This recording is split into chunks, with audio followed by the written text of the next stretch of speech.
Imagina una noche sin luna, donde la neblina se aferra a las lápidas como un sudario frío y pesado.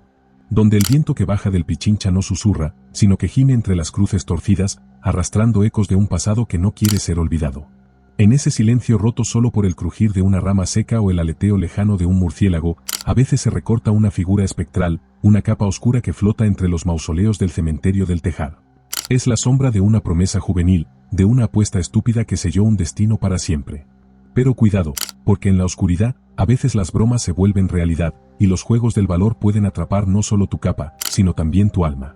Hoy exploraremos una de las leyendas más tristes y escalofriantes que han nacido en este rincón de Quito, la historia de Juan, el estudiante cuya última travesura lo condenó a vagar por la eternidad. Esta es la leyenda de la capa del estudiante. Nos remontamos a los primeros años del siglo XX, en un Quito de calles empedradas y faroles de gas que luchaban por iluminar la oscuridad profunda de las noches andinas.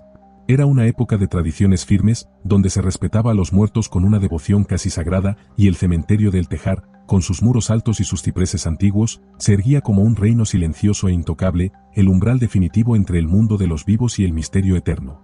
Pero en el corazón de la ciudad, la juventud bullía con sus propias reglas. Estudiantes de la universidad, enfundados en sus elegantes capas negras, desafiaban el frío y las convenciones con bravuconadas y apuestas que ponían a prueba su coraje.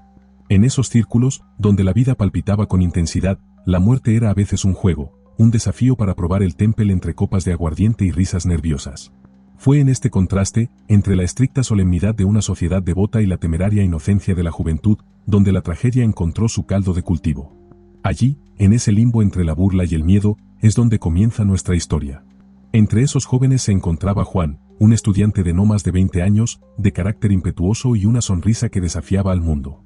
Le encantaba ser el centro de atención, el alma de la fiesta, y su orgullo era tan grande como su miedo a pasar por cobarde. El corazón aún lo llevaba pesado por el reciente fin de su romance con una joven de la que había estado profundamente enamorado. La ruptura lo había sumido en una amargura que disfrazaba con bravatas y una actitud cínica hacia el amor.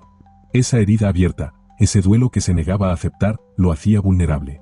Y en la oscuridad, algunas fuerzas parecen alimentarse de ese tipo de dolor.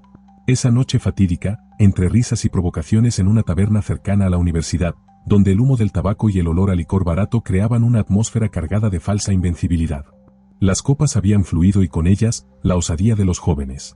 Las burlas subían de tono, y en un momento de silencio incómodo, uno de sus compañeros, con una sonrisa burlona, lanzó el desafío que cortó el aire como una daga. «¿Dices que te importa un bledo, Juan? ¿O es que aún le guardas luto? Si eres tan hombre como presumes, ve ahora mismo al Tejar. Clava tu propia capa en su tumba con este clavo. Demuéstranos que tu corazón está tan frío como el mármol de su lápida». Las palabras resonaron no como una simple provocación, sino como un veneno que encontró el camino directo a su orgullo herido. Tal vez para callar las voces que atormentaban su propio interior, para demostrarles a todos y a sí mismo que había superado el dolor, Juan, con los ojos brillando por el alcohol y la soberbia, aceptó.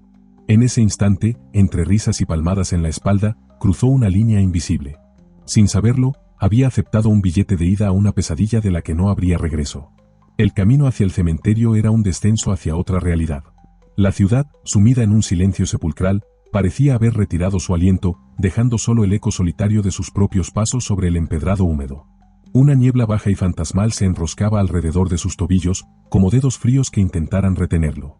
Cada crujido de una rama a lo lejos, cada aullido perdido de un perro, hacía que su corazón se estremeciera dentro de su pecho. A su paso, una cruz de madera en una esquina apareció inclinada, como si hubiera sido rechazada por la tierra misma. Por un instante, una sombra veloz, quizás un gato negro, cruzó su camino y se perdió entre las sombras, haciendo que se detuviera en seco, con el frío del miedo recorriéndole la espalda. La respiración se le encogió en el pecho, y la duda, aguda como el clavo que llevaba en el bolsillo, lo asaltó. Podía dar media vuelta, regresar a la taberna y aceptar la burla. Pero entonces recordó las risas, los rostros incrédulos, y el fuego del orgullo, más fuerte que cualquier temor, avivó su determinación. Siguió adelante, cada paso acercándolo no solo al cementerio, sino a un punto de no retorno. Finalmente, allí estaba, frente a la lápida de mármol pálido donde el nombre de su exnovia comenzaba a ser borrado por el musgo y la lluvia. Un ramo de flores mustias yacía a sus pies, como un último y triste recuerdo del mundo de los vivos. El viento sopló con más fuerza, agitando los faldones de su pesada capa negra, que parecía cobrar vida propia. Con las manos temblorosas, posicionó la punta del clavo sobre la tierra húmeda, justo al pie de la lápida. El primer golpe resonó con un crujido sordo y obsceno, un sonido que no pertenecía a la noche. El segundo golpe, más fuerte, hizo que el metal se hundiera profundamente, y en ese instante, un silencio absoluto cayó sobre el cementerio, como si todas las almas allí enterradas contuvieran la respiración. Fue entonces cuando, desde el rabillo del ojo, creyó ver un movimiento en la oscuridad más densa, entre dos mausoleos. El pánico, puro y primitivo, se apoderó de él. Giró sobre sus talones para huir, pero un tirón brutal en sus hombros lo detuvo en seco. Su capa estaba atrapada, anclada al suelo con una fuerza sobrenatural. En su mente aterrorizada, no fue el clavo lo que la sujetaba, sino una mano huesuda, fría, que había emergido de la tierra para no dejarlo escapar. Un grito desgarrado se le escapó del pecho, un sonido que se perdió devorado por la inmensidad silenciosa del camposanto. Tiró con todas sus fuerzas, con una desesperación animal, pero la capa no cedía, era como si las mismas raíces de la noche se hubieran enredado en la tela. Su corazón martilleaba contra sus costillas, un tambor frenético que anunciaba su propio final. La respiración se le convertía en jadeos cortos y afilados, el pánico helaba su sangre y nublaba su razón. Solo podía sentir el tirón inexorable, la presencia invisible que lo retenía, y la certeza absoluta de que no estaba solo, de que algo lo miraba desde la tumba que había profanado. El miedo, tan denso y frío como el mármol que tenía frente a él, le paralizó el alma. Y en medio de ese terror insoportable, su corazón, simplemente, se rindió. Al amanecer, cuando la pálida luz del día filtró entre los cipreses, lo encontraron tendido boca arriba junto a la lápida, sus ojos vidriosos y dilatados mirando eternamente un cielo que no pudo ver, y su capa, aún sujeta a la tierra por el mismo clavo de hierro que sus manos, en un acto de arrogancia, habían hincado en la oscuridad. La noticia de su muerte se esparció por la ciudad como un reguero de pólvora, teñida de un morbo y un terror que trascendía la simple tragedia. El cementerio del Tejar, ya de por sí un lugar de respeto y temor, se convirtió en un sitio absolutamente prohibido una vez caía el sol. No pasó mucho tiempo antes de que los primeros testimonios surgieran, sombreros y carteras perdidas que aparecían colgados de una lápida específica, la sensación de ser seguido por unos pasos que no hacen eco, y, sobre todo, la figura espectral de un joven enfundado en una capa negra que flota entre las tumbas, desvaneciéndose en la neblina cuando alguien se atreve a mirarlo directamente. Algunos vecinos juran que su alma en pena no busca descanso, sino recuperar la prenda que lo ata a ese lugar de pesadilla. Otros, con la voz más baja, advierten que si alguna noche te acercas a la tumba de la joven y clavas cualquier objeto en la tierra, no será su fantasma el que aparezca, sino que escucharás la risa desesperada y burlona de Juan, un sonido que surge de la nada y que se te grabará en la memoria para siempre.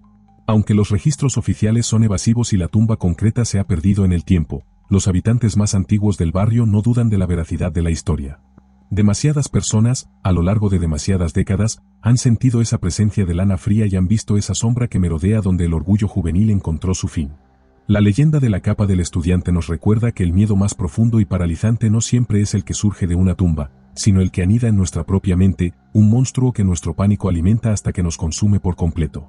La muerte, en su silencio infinito, no juzga ni castiga, simplemente devuelve, con cruel precisión, las consecuencias de nuestros actos, especialmente aquellos nacidos de la arrogancia y la falta de respeto. Quizás por eso, cuando la noche se cierra sobre Quito y el viento baja frío desde las lomas, algo nos dice que debemos bajar la voz al pasar frente a un camposanto, y pensar dos veces antes de desafiar a quienes ya partieron. Porque en el mundo de lo invisible, las ofensas no se olvidan, y algunas bromas, incluso las que se hicieron en vida, pueden convertirse en cadenas para la eternidad. Y en el silencio del Tejar, entre las sombras de los cipreses, algo, o alguien, sigue esperando, un recordatorio de que hay promesas que ni la muerte es capaz de olvidar. Esto ha sido Expediciones al Terror, donde cada historia es un viaje a los límites de lo desconocido y cada leyenda un susurro que desafía el tiempo. Si te atreves a seguir explorando los rincones más oscuros de nuestra realidad, donde las sombras guardan secretos milenarios, tu lugar está aquí, con nosotros. Ahora queremos escucharte a ti. ¿Alguna vez has sentido una presencia fría al pasar por un cementerio? ¿Conoces una versión diferente de la trágica historia de Juan y su capa? O, en el silencio de tu propia noche, ¿qué harías si el destino te pusiera frente a un reto similar en el camposanto del Tejar? Comparte tus propias experiencias y relatos en los comentarios, porque a veces, la frontera entre lo que contamos y lo que realmente sucede es más delgada de lo que imaginamos.